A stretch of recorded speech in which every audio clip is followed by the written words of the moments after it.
What's her name?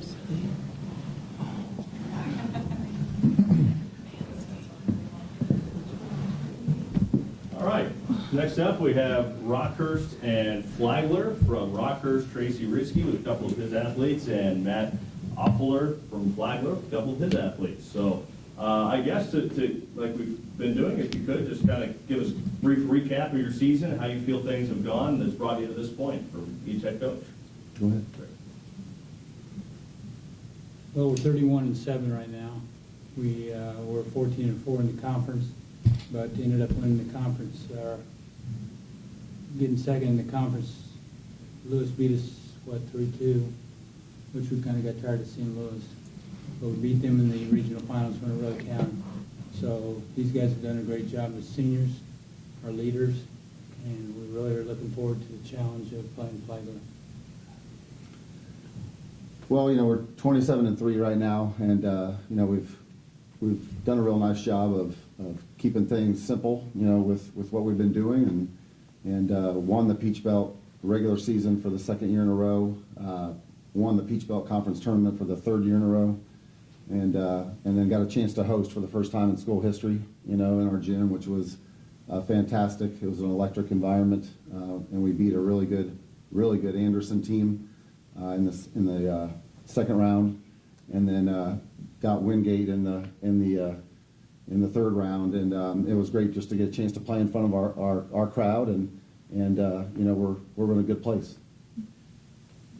Tracy, we'll start with you on the matchup without giving away too much about your match tomorrow. What are some of the things that really stand out to you about Flagler so far? Well, the matchup is going to be tough. They don't have a lot of weaknesses.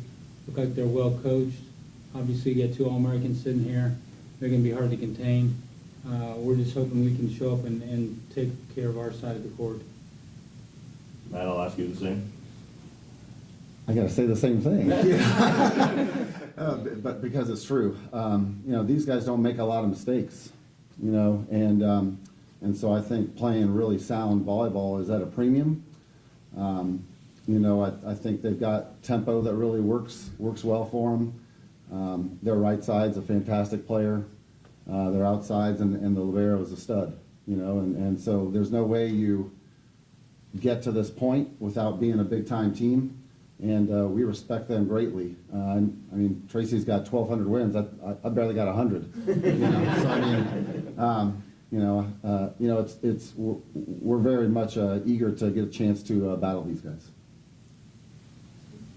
Both Sara and Taja, it's you're both noted attackers, and I'm wondering, and Coach, maybe you as well, with the offensive weapons that you have, and maybe the depth that you have with being able to attack. Has this been a kind of a special team as far as being able to do different things, and other teams have a hard time defending? Would you guys take that, Sara? Yeah, and we're really hyped when we hit. We love our offense, and our setter's amazing, so she hypes us up as well, and our passers are amazing. I think our team altogether makes our offense good, because without, our setter and without our passers, we wouldn't have that. So, yeah.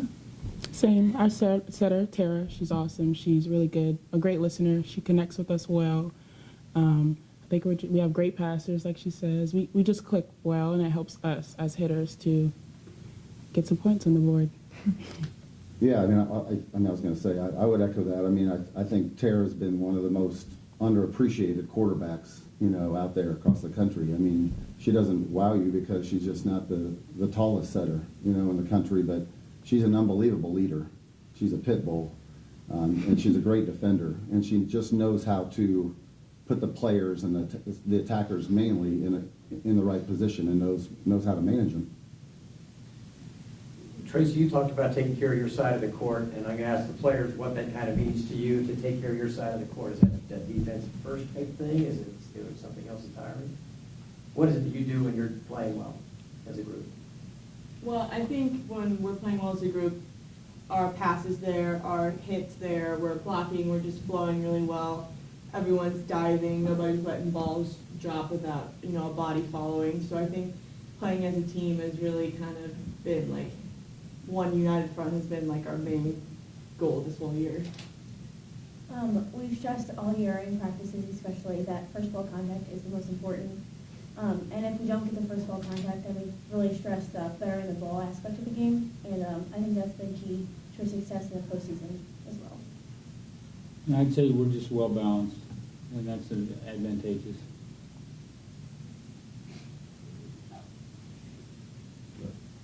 Well, you kind of touched on the matchup. We always look at a 4-5 matchup, and that's always the fun one from the outside looking in. From your perspective, is it particularly daunting when you look at the opponent and whatever you may know for each of you? I think when seedings come out, I mean, I'm sure going before the seeding, you're going, well, I think we might fit around here. But you look at the teams that have advanced, and I think the whole perennial thing, people got to look past that. Because you had a Gannon team sitting here just a few minutes ago. Wheeling's been there a while. Well, Gannon's awfully good, but they just haven't quite got over the hump. So you see some really great teams here, and they're very talented.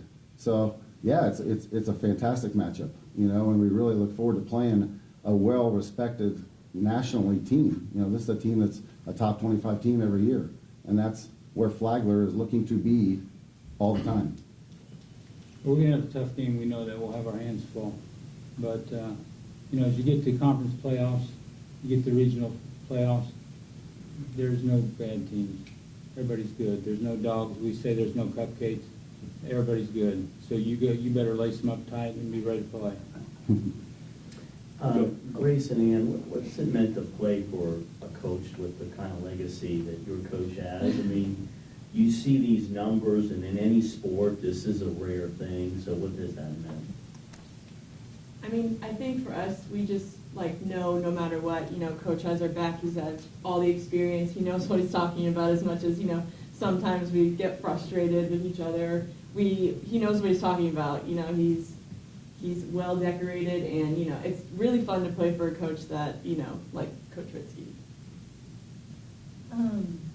Coach Rietzke, like Grace said, he has all the experience, and so he prepares us for every single situation, and that is something special because I don't think a lot of teams can say that he's been through every situation. So he's very knowledgeable, for sure. That means I'm old. She just said it real nice. More from Grace and Ann. You are really the only two holdovers from on the court time from when you guys made it to this far 2 years ago. Grace, I know your role has certainly grown since that moment in time. What are the conversations like between the two of you, and then what are the conversations like to your teammates from that experience from 2 years ago? So we were kind of talking about this the other day, and Grace and I's mindset is to basically go into every game, playing every play like it's our last, because we never know when our season's going to end. And so I think the thing that's different about this year and this team is that it's not like we're underdogs, but we are going in there with nobody expected us to go this far, which is really special for Annie and I, because 2 years ago we had D2 Player of the Year, some really really good hitters, and we had a solid chance. Everyone expected us to get that far, but this year it's really cool for Annie and I to have led the team and get us back to where we were 2 years ago. And I think conversations with each other, we're just we can do it. We're a really good team. We believe in us. And then conversations to the team were you trust us. We've been here before.